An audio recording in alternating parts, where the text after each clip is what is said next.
Do you have a patch of grass or lawn, or maybe even a field that you are looking to leave this May time and undertake the No Mow May concept? Well, if you do, then I strongly recommend you watch the rest of this video, because I'm going to be talking to you in depth about exactly why I feel the No Mow May concept is not something worth undertaking unless you're going to go all the way and adopt a no mow summer.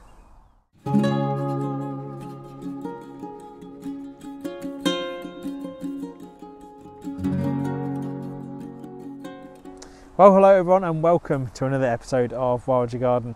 And in this video, it's a bit of a bonus video. I've taken some time out of my working day to bring you guys this video because I think there's a lot of confusion at the moment around the No Mow May concept, and it happens every year and I get asked the same questions on social media. So I wanted to do a full video about No Mow May and the problems with it, I believe, and exactly why you guys should be adopting a no mow summer instead, for many reasons. Now, I'll try and keep this as simple as possible, but I just think with the information going around at the moment, what I really don't want is A, any detrimental effects to our wildlife, of course, and B, as viewers of the channel, no doubt you guys are already thinking along the lines of a No Mow May, no mow summer concept. So I just want to expand a bit further on these ideas and explain exactly why you should be following my lead if you can. So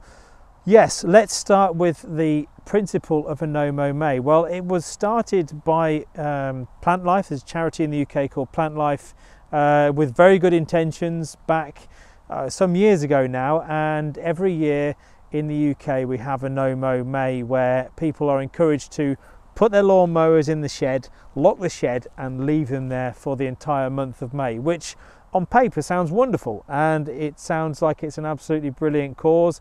And why wouldn't you want to get involved? Why wouldn't you want to do this? Well, it's quite straightforward. I think the problem is when we get to the end of May, I think a lot of people, and I have seen evidence of it myself, are then going to go, right, we've done our bit for wildlife, we've done our bit for nature this year, open the shed, pull the mower out, cut everything down. That could not be any worse of a situation for the wildlife, because of course so much wildlife will have turned up. Now, okay, you might get a few flowers coming out, you might get some red clover, some oxeye daisies, some birdfoot trefoil, some self-heal, you know, things that are going to be possibly in your lawn or green space already. But you're going to be cutting them off in their prime. So not only are you removing all that nectar source and all the pollen for all our pollinating insects when it's just getting going, you've also given the wildlife a month to move in, which is absolutely just awful. I mean, in my eyes, literally you would be better off just keeping your mown lawn as it is, because it's almost like inviting the wildlife into a space to then kill it a month later, because so many things will then be using that habitat. So you'll have very many species of insect. You have things like spiders in there, you might have things like slow worms in there, newts, frogs, toads, that will all be hunting through longer grassy areas for food once they've finished their breeding in a pond. And obviously so many of you watch the channel because of the ponds that I create and the ponds that you wonderful people out there are creating. Then once they've finished actually laying and breeding within the pond, a lot of them will disperse. So they'll be using longer grass as cover to go and hunt through, to go and find smaller invertebrates to eat, of course. So by doing this and by running the mower through this area in May, you're going to just have some kind of Armageddon, a wildlife Armageddon, I assure you. Not only that, I've heard and seen horror stories of hedgehogs getting caught up in mowers, in strimmers, if it's too long for your mower. That's the other thing. Of course, May time is the time of year when grass is almost, it has its most vigor. So everything's rocketing up. We've got wet weather with sun as well, no doubt, a little bit of in the UK. And that way everything's going to be getting really tall really quick, so you're probably not going to be able to cope with it with your mower. So you're going to go and grab the strimmer out of the shed, which is even worse because They can cover a big area faster by the way you're simply swimming the stream left to right, and it does unfortunately cause some horrible accidents or incidents for things such as hedgehogs as well, which aren't always easily seen. You'd think a ball of spikes this big would be easily seen within long grass, but it might be hiding behind or under a tussock. So yes, it really can be very detrimental.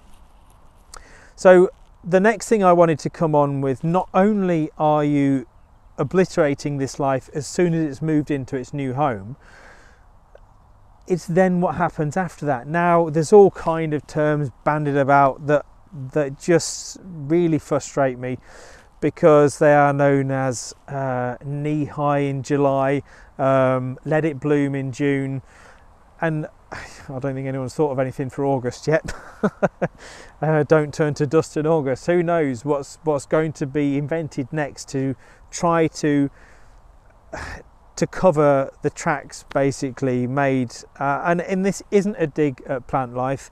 Please don't get me wrong. I think it's a great way of encouraging people to get out there and see what can turn up in their own green space. But I really feel this is such a detriment to our wildlife if it is followed through, because it's okay saying knee high in July or let it bloom in June, but then what happens in August when there's still so much life about? I mean, the big butterfly count that happens every year here in the UK usually runs sort of from the end of July into August, because guess what? That's when the peak numbers of butterflies are around. Along with a myriad of other insects as well, moths, bees, hoverflies, you name it. There's so much life around in July and into August. So if you are then letting it go into knee-high July and then thinking, right, I'll get into August, everything's going to get cut down, you're faced with probably an even bigger problem. And I'll tell you why, because so many of our butterfly species here in the UK, I think it's 8, I can't quite remember, of the 56 resident species here in the UK, so 1/7 of our butterfly population rely on grasses, things such as cocksfoot, Yorkshire fog, red fescue. There's so many different species of grasses that lots of caterpillars will eat of various butterflies, things such as small, large and Essex skippers. You've got gatekeepers, you've got ringlets, you've got meadow browns, you've got small heath. Well, that's 8, I think, if I've counted that right. I wasn't actually counting. So yes, but there are at least 7 or 8 species of common butterfly in the UK, marble white as well, so that's 8 or 9 at least. So you know, that's a lot of butterflies that you can expect to find in a garden, particularly if you're in the south and east of the UK, that are going to be laying their eggs earlier on. So maybe in June time, the middle of June, you'll start to get your meadow browns, your gatekeepers are a bit later, but your ringlets as well, and certainly your skippers, large skippers first, and then Essex and small skippers come towards the end of June. As we get into July, they're going to be laying their eggs in the tussocks of grasses, and then obviously these eggs are going to develop into caterpillars, and the caterpillars are going to be munching their way through these grasses for several weeks, and sometimes they will stay as a larvae, sometimes they will pupate as a chrysalis and be hiding in these tussocks until the following year. So there's a myriad of caterpillars that are going to be munching on these grasses when you guys might come along at the end of July time or August or whenever and cut everything down, which is of course wiping out an entire generation. So you start to see my reasoning here, why if you're not going to let it be, it's almost not worth bothering with. And that may sound dramatic and drastic, but it genuinely is, in my opinion, in the 20 years that I've been creating habitats for wildlife and the 30 years plus that I've been watching wildlife, you know, watching all the different life cycles of all the different forms of insects and mammals and reptiles and amphibians that we have on this wonderful planet, then you know, I've learned a thing or two about their life cycles. So trust me guys, follow my lead. Please adopt a No Mow May as opposed to, sorry, don't adopt a No Mow May, adopt a No Mow Summer as opposed to a No Mow May. And why should you be doing this in terms of the length of time? Well, we've already spoken about that, but how should you then be managing this space? Well, carry on, do your cut if you want to. all I would say is my maintenance of my meadows, my green spaces, are one cut a year. And that is quite simply September onwards, when as many of the invertebrates have finished all their life cycles and as many of the flowers have finished flowering to provide nectar and pollen for all the pollinating insects. Sometimes I even cut into October as well. Depends, obviously my hay cuts are dependent on where I'm working and what jobs I'm carrying out at the time a little bit, but I never cut before September, and usually the middle of September onwards as well. And also, you know, I know the botanists of you out there will say, yes, well, you've got to remove the vegetation so it's not folding over and swamping out all the delicate plants like these beautiful cowslips that I can't believe I've gone 10 minutes without mentioning. In this beautiful patch next to me here, they're going to be swamping those out when they're trying to form their basal rosettes in the autumn time. You know, a lot of plants put out the leaves in September and October and into November before Christmas time, just to get themselves established for the new growing season after the cold snap. So it's vital that you cut and collect that vegetation to keep the floral diversity. So no doubt one or two of you will try and, you know, maybe have a pop at me for that. But honestly, guys, I can assure you, after managing meadows for, well, nearly 20 years now, I can tell you that the floral diversity benefits from one cut a year in September and October time. It really, really does. Now, another thing that you guys should be thinking about is, if you haven't got the ability to undertake a No Mow May, No Mow Summer, whatever you were thinking of doing, then try a nectar lawn. And I'll put some clips in now, because if you want to, you can still have the benefit of wildflowers providing nectar and pollen for insects in your lawn, in your little green space. If it doesn't matter if it's 2 square meters. Remember, guys, if you've been watching the channel for a while, you will have seen my front garden, my wildflower meadow there is not even 3 square meters. So no excuses if you've got a tiny little 1 square meter patch. And also, if you don't want to do the whole of your garden, then mow a border around the edge, do a section, do an area halfway down the garden, do some strips if you want to. You don't have to adopt the No Mow Summer concept across your entire green space. I appreciate many of you guys have, and girls, sorry, somebody picked me up on my last video about how many times I said, guys, I'm not assuming that 99.9% of you watching this are male. I'm assuming there's a broad audience out there, whatever your sex.